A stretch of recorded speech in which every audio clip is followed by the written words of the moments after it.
Boas-vindas a mais uma análise. Hoje a gente vai entrar de cabeça numa verdadeira história de detetive da ciência. Nós vamos descobrir o que realmente acontece por dentro do corpo humano durante um jejum prolongado. E olha, não estão falando de dietas da moda, não. É pura biologia celular, regulação do corpo e como travamos batalhas internas e totalmente invisíveis para conseguir nos adaptar e sobreviver. Para começar, vamos pensar na seguinte questão: o que será que acontece com a nossa famosa resposta de luta ou fuga quando a comida simplesmente desaparece do radar? Como a nossa biologia lida com o estresse de ficar sem comer por dias a fio? Esse é um mistério fisiológico incrível sobre a nossa sobrevivência. Seção 1. O mistério do humor no jejum. Vamos entender como funciona essa ligação que a gente sempre ouve falar entre jejum prolongado e uma melhora no bem-estar mental. O grande quebra-cabeça é esse aqui. A gente já sabe que os benefícios visíveis de um jejum, tipo a melhora na pressão arterial e no humor, são super documentados. Mas como o sistema nervoso se adapta por dentro, dia após dia? Essa mudança diária sempre foi um grande enigma para a ciência, pelo menos até agora. Seção 2. Por dentro do estudo Genesis.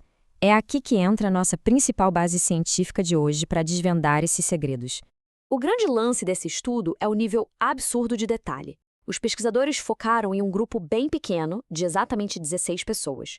Em vez de pegar milhares de indivíduos e ter dados muito amplos e difusos, eles focaram na precisão. Eles rastrearam os dados fisiológicos diários dessas 16 pessoas de um jeito implacável.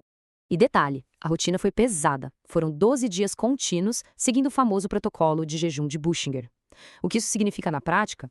Uma ingestão mínima de umas 250 calorias por dia, vindo só de suco, sopa de vegetais e um pouquinho de mel. E não era só ficar descansando no sofá, não. Tinha que fazer 1h30 de caminhada ao ar livre todo santo dia, além de exercícios físicos de intensidade moderada. Ou seja, as condições foram intensas e muito controladas. E o impacto físico imediato de tudo isso foi gigantesco. Olha só esse gráfico. Houve uma queda drástica no peso da turma. O grupo saiu de uma média de 75,9 quilos para 70,2 quilos lá pelo 11º dia. É uma mudança física inegável, certo? Mas o verdadeiro show estava acontecendo lá dentro. Seção 3. O cabo de guerra do sistema nervoso. Vamos olhar além dessa perda de peso. O nosso sistema nervoso autônomo é quem comanda as funções involuntárias do corpo. E ele vive num eterno cabo de guerra. De um lado, puxando a corda, a gente tem um sistema simpático, que é o grande responsável pelo estresse, para aquela reação de luta ou fuga e pela mobilização rápida de energia. Do outro lado da corda, puxando na direção oposta, tem o sistema parasimpático, que foca na recuperação, no famoso descansar e digerir e no relaxamento profundo. Mas como espiar essa batalha invisível sem usar nenhum procedimento invasivo?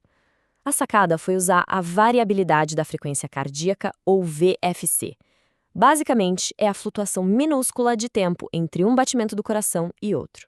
Usando sensores de peito super precisos todas as manhãs, a equipe conseguiu monitorar exatamente quem estava ganhando esse cabo de guerra autonômico a cada dia do estudo.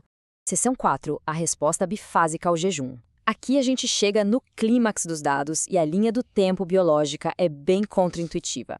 O ponto-chave aqui é o chamado efeito bifásico. O que acontece nos primeiros dias sem comer é impressionante. O corpo, na verdade, fica muito mais estressado. Rola um pico claro de ativação do sistema simpático, e se a gente pensar na evolução humana, faz todo sentido. O organismo liga uma sirene de emergência e ativa o estresse para forçar o corpo a buscar energia nas próprias reservas.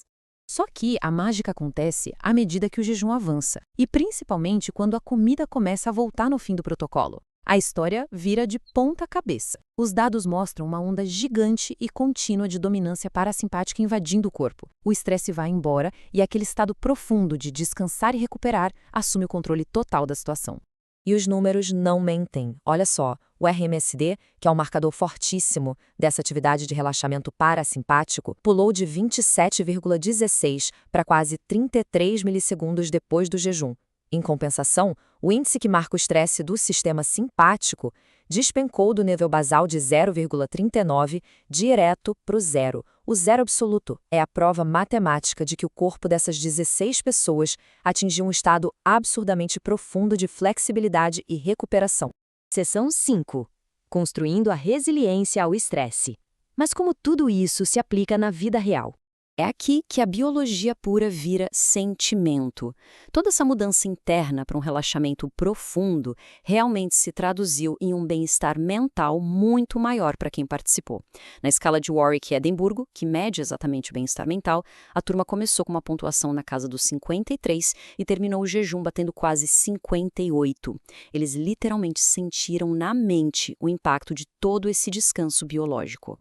E tem uma frase fantástica no estudo que resume muito bem o porquê de tudo isso aconteceu. Os pesquisadores sugerem que a melhora na interocepção pode ser a grande base dos benefícios psicológicos do jejum, trazendo mais atenção plena, autocontrole e autocompaixão. Interocepção é basicamente a capacidade do nosso cérebro de ler e sentir os sinais internos do próprio corpo com clareza. Ou seja, quando a gente tira o ruído do estresse crônico do sistema nervoso, a mente consegue focar, relaxar e se perceber de um jeito muito mais equilibrado.